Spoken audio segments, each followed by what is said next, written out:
How to create a subdomain in cPanel. This demo assumes you've already logged into cPanel and are starting on the home screen. Now let's learn how to create a subdomain.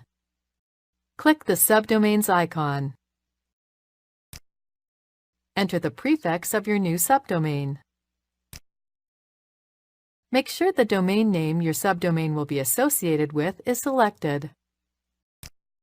A directory name, the same as your subdomain prefix, will automatically appear, although you can change this if you want. Click the Create button. That's it. A new subdomain has been created. A new folder called Clients has also been created, which is where you would upload files for this subdomain. This is the end of the tutorial. You now know how to create subdomains in cPanel.